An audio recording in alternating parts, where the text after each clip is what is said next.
So what's up guys, I am Sagar Shekhar Jha. This is our channel learn something new. तो यार, अगर आप हमारे चैनल पर नए हैं तो यार सब्सक्राइब कर दो और बेल आइकन को दबा लो कि हमारे चैनल की नोटिफिकेशन आप लोग को मिलते रहे। तो शुरू करते हैं बिना किसी तरह का टाइम पास के। आज का हमारा टॉपिक है, आज हम लोग डिस्कस कर रहे होंगे बेस और उसके प्रॉपर्टीज़ के बारे में। स्ट्रॉन्ग बेस और वीक बेस क्या होता है, how do base react with metal, base जो है वो कैसे मेटल से रिएक्ट कर रहा होगा, how do base react with oxide of non metal, ये भी हम आज देख रहे होंगे। Do acid and base produce ion only in aqueous solution, आज हम लोग ये भी देख रहे होंगे। और जो हम लोग आज लास्ट टॉपिक देख रहे होंगे, एसिड और बेस के बारे में यूजेस, जो क्या क्या हम लोग यूज़ करते हैं एसिड और बेस का। तो आज के पूरे होल डे में हम लोग ये सब चीज़ देख रहे होंगे। तो मेरे दोस्तों, शुरू करते हैं बिना किसी तरह का टाइम पास के। Our first topic is base and their property. अगर आपने इससे पहले का लेक्चर हमारा अटेंड नहीं किया है तो यूट्यूब पे सर्च मारो acid base and salt by learn something new. तो शुरू करते हैं बेस एंड देयर प्रॉपर्टी। जैसा कि आपको स्क्रीन पे फ्लैश हो रहा होगा, बेस होता है all compound which either by direct dissociation और by ionization in aqueous solution produce hydrogen ion are called base. मतलब जितने भी हमारे कंपाउंड है जिसमें कि डायरेक्ट डिसोसिएशन हो रहा है या फिर आयोनाइजेशन हो रहा है एक्वस सॉल्यूशन में और हाइड्रो ऑक्साइड आयन प्रोड्यूस हो रहा है, उसी को हम लोग क्या बोलते हैं, बेस। तो आयोनाइजेशन का मतलब क्या होता है? अब आयोनाइजेशन एक ऐसा प्रोसेस है जिसमें कि न्यू चार्ज पार्टिकल जो है वो प्रोड्यूस होता है। तो इसमें जो है वो हमारा नया चार्ज पार्टिकल क्या प्रोड्यूस हो रहा है, OH माइनस आयन। जैसा कि आप पहला एग्जांपल देख पा रहे होंगे, हमने जो है वो सोडियम हाइड्रोक्साइड लिया, उसमें जो है वो हमने वाटर मिलाया H2O, तो हमें क्या मिला, NaOH। तो NaOH को जब हम लोग तोड़ रहे हैं तो हम लोग को दिख रहा है कि NaOH में एक Na प्लस आयन है और एक OH माइनस आयन है। तो ये OH माइनस आयन जो प्रोड्यूस हुआ दैट इज़ बेस। तो बेस बेसिकली यही होता है, जो भी हमारा कंपाउंड है उसको जो है वो हम लोग जो है वो डायरेक्ट डिसोसिएशन या आयोनाइजेशन कर रहे हैं एक्वस सॉल्यूशन में, तो हमें जो है वो OH माइनस आयन मिल रहा होता है। तो इसी को हम लोग बोलते हैं बेस। तो हमारा सेकेंड एग्जाम्पल है अमोनियम। अमोनियम में जो हम लोग वाटर मिलाएं तो हम लोग को मिला NH4OH यानी कि अमोनियम हाइड्रोक्साइड। तो जब हम लोग अमोनियम हाइड्रोक्साइड को तोड़ रहे होते हैं तो हमें एक NH4 मिलता है। NH4 ये इसका आयन में प्लस है और एक हमें OH माइनस आयन मिलता है। तो OH माइनस आयन इसमें भी निकल, जब यानी कि जितना भी कंपाउंड है, जो भी हमारा कंपाउंड उसमें OH माइनस आयन अगर प्रोड्यूस हो रहा होगा तो इसे हम लोग क्या बोलेंगे, बेस। हमारा नेक्स्ट टॉपिक है प्रॉपर्टीज़ ऑफ बेस। तो जैसा कि आपको स्क्रीन पे फ्लैश हो रहा होगा प्रॉपर्टीज़ ऑफ बेस, तो जैसा कि बेसिकली हम लोग प्रॉपर्टीज़ ऑफ बेस बचपन से ही पढ़ते आ रहे हैं। तो फर्स्ट प्रॉपर्टी है टेस्ट। तो बेस का जो है वो base have bitter in taste. Second, base जो है वो सोपी टच यानी कि एक स्लिपरी टच होता है। थर्ड प्रॉपर्टी, जो हमारे स्ट्रॉन्ग बेसेस होते हैं, स्ट्रॉन्ग बेसेस को हम लोग एल्कलाई बोलते हैं। तो जो हमारे एल्कलाई होते हैं वो कोरोसिव इफ़ेक्ट होते हैं स्किन के लिए, यानी कि स्किन को जो है वो डैमेज करते हैं। स्ट्रॉन्ग बेसेस और एसिड जो है वो दोनों हमारे स्किन को डैमेज करते हैं। वीक एसिड जो होते हैं वो हमारे स्किन को डैमेज नहीं करते हैं। Next point is aqueous solution. तो बेस जो होते हैं वो OH माइनस आयन प्रोड्यूस करते हैं एक्वस सॉल्यूशन में। तो हमारा जो स्ट्रॉन्ग बेस होता है जब उसको हम लोग वाटर में डिसॉल्व करते हैं तो वो उसमें डिसोसिएशन कंप्लीट होता है। डिसोसिएशन का मतलब जो भी हमारा जो बड़ा सा पार्टिकल जो होता है वो छोटे पार्टिकल में डिवाइड हो जाता है, उसी को हम लोग डिसोसिएशन बोलते हैं। तो हमारा जो वीक बेस होता है उसका सॉल्यूशन जो है वो आयोनाइड होता है, बहुत स्मॉल आयन, मतलब कि वो पूरी तरह से उसमें मिक्स हो जाता है। फॉर एग्ज़ाम्पल NaOH, ठीक है, उसमें हम लोग अगर H2O मिक्स करते हैं तो हमें जो है वो OH minus ion plus Na plus ion मिल रहा होता है। So our next topic is strong bases and weak bases. So जो हमारे स्ट्रॉन्ग बेस क्या होते हैं? स्ट्रॉन्ग बेस होते हैं जो हमारे कंप्लीटली डिसोसिएशन या आयोनाइजेशन हो जाते हैं सॉल्यूशन में, उसे हम लोग स्ट्रॉन्ग बेसिस बोलते हैं। जैसे कि NaOH, KOH यानी कि पोटेशियम हाइड्रोक्साइड, ये सारे जो है वो हमारे स्ट्रॉन्ग बेसिस होते हैं। स्ट्रॉन्ग बेसिस जो हमारे होते हैं वो हमारे हाईली कंडक्टिव होते हैं, बिकॉज ये जो है वो हाई कॉन्सेंट्रेशन इसमें OH माइनस आयन का होता है, यानी कि ये हमारे कॉन्सेंट्रेटेड OH माइनस आयन इसमें होते हैं। तो इसी सॉल्यूशन को जो है वो हम लोग स्ट्रॉन्ग बेस बोलते हैं या फिर एल्कलाई जो है बोलते हैं। सो वीक बेस क्या होता है? वीक बेस जो होता है वो हमारे पार्शली आयोनाइज्ड एक्वस सॉल्यूशन में होता है। पार्शली आयोनाइज्ड का मतलब क्या होता है? यानी कि इसमें जो है वो लो डिग्री ऑफ आयोनाइज हमारे कुछ हो रहे होंगे, यानी कि आयोनाइज जो है वो बहुत हमारा लो डिग्री आ रही है, यानी कि इसमें इलेक्ट्रॉन जो है वो लेफ्ट हो रहा होगा, यानी कि इलेक्ट्रॉन जा रहा होगा। इसी को जो है वो हम लोग पार्शली आयोनाइज्ड बोलते हैं। जो हमारे फुल्ली आयोनाइज्ड जो होंगे उसमें जो है वो किसी भी तरह का इलेक्ट्रॉन जो है वो लॉस नहीं हो रहा होगा। सो मेरे दोस्तों, our next topic is how do base react with metal. So हमारे जो कुछ मेटल होते हैं वो बेस से रिएक्ट करते हैं और हाइड्रोजन आयन जो है वो प्रोड्यूस कर रहे होते हैं। सो आपको ये रिएक्शंस देखने को मिल रहा होगा कि एक हमने टेस्ट ट्यूब लिया, इसमें जो है वो हमने जिंक के कुछ पीस डाले, फिर हमने जो है वो सोडियम हाइड्रोक्साइड के कुछ पीस डाले, ठीक है। तो जब हम देख रहे होंगे हमने जो है वो जब इसमें मैच स्टिक से बर्न कर रहे होंगे तो एक हाइड्रोजन गैस जो है वो प्रोड्यूस हो रहा होगा।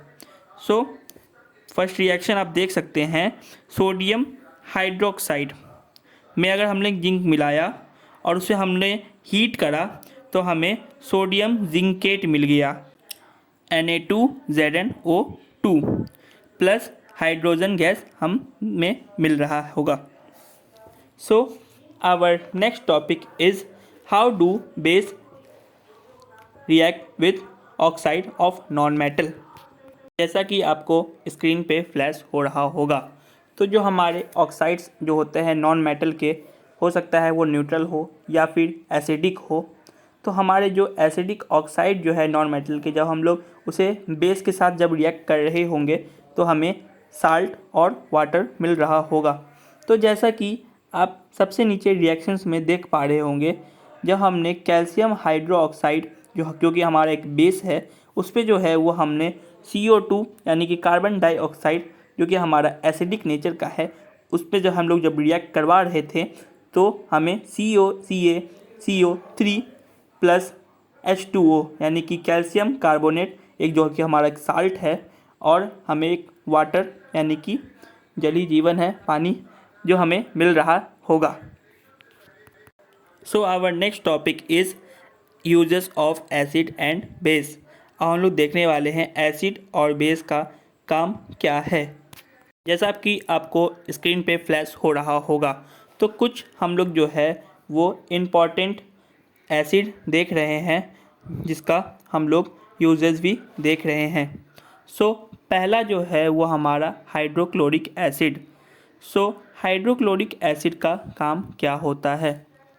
जैसा कि आपको स्क्रीन पे फ्लैश हो रहा होगा हाइड्रोक्लोरिक एसिड के यूजेस के बारे में, तो हाइड्रोक्लोरिक एसिड जो होता है वो बॉयलर के जो होते हैं, जो हमारे जो डस्ट या फिर गंदगी की जो पार्टिकल्स होते हैं उसको रिमूव करने में मदद करता है। बॉयलर जो है वो बेसिकली एक टाइप का मशीन टाइप का होता है जो बॉयल करता है, ठीक है।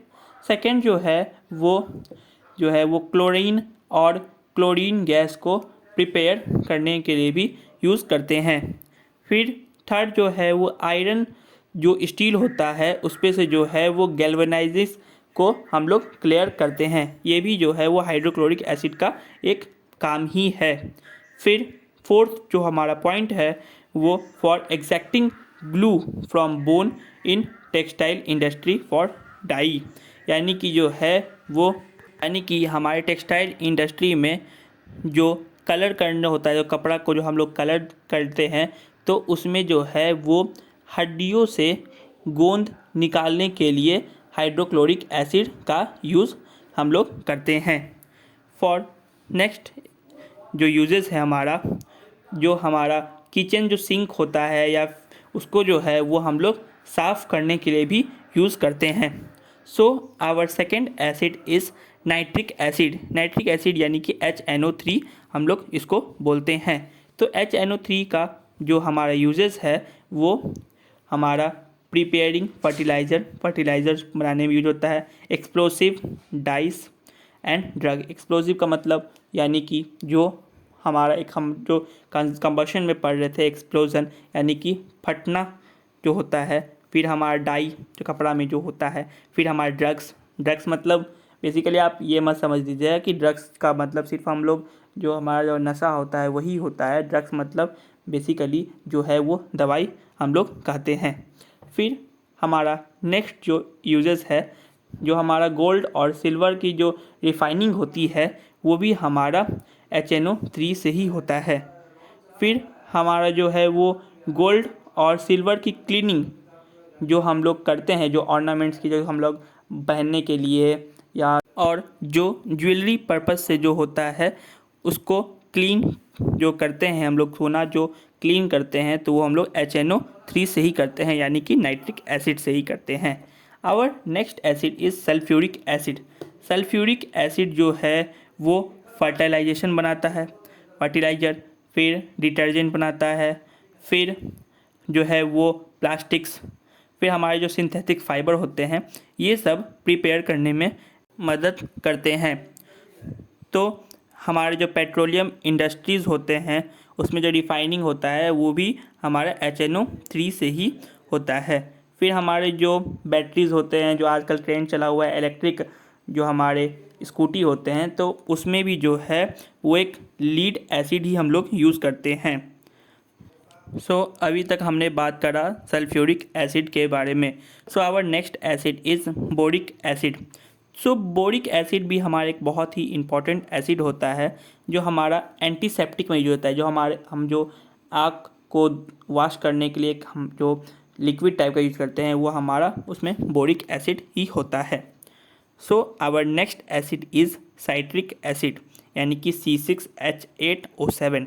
साइट्रिक एसिड जो होता है वो फूड प्रिजर्वेटिव्स में यूज होता है। खाना को बचाने, जो हम लोग जो खाना को प्रिजर्व करते हैं उसमें जो है वो साइट्रिक एसिड ही यूज़ करते हैं। Our next acid is carbonic acid. Carbonic acid जो होता है वो एरेटेटेड ड्रिंक बनाने में यूज़ करते हैं।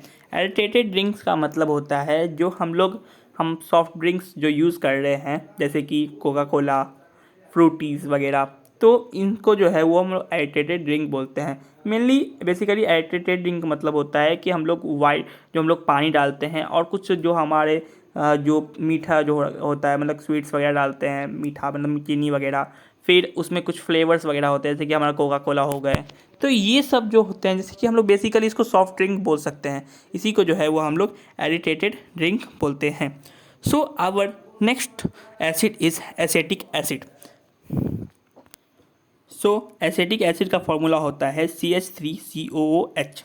एसेटिक एसिड जो है वो हम लोग विनेगर में पाया जाता है, जो हम लोग अचार बनाने में यूज़ करते हैं।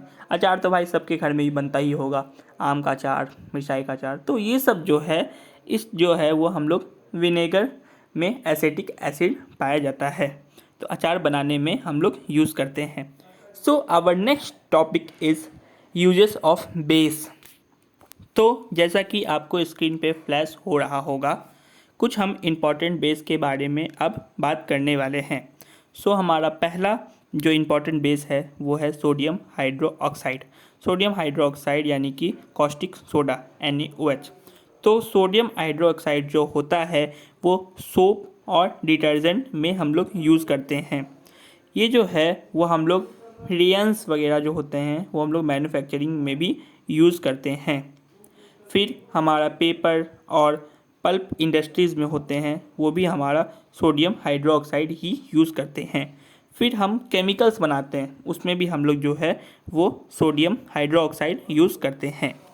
So our next acid is calcium hydroxide यानी कि slaked lime CaOH whole twice.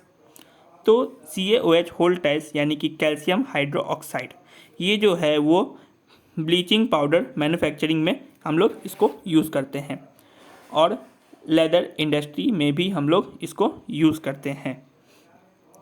फिर हमारा नेक्स्ट एसिड है अमोनियम हाइड्रोक्साइड यानी कि NH4OH।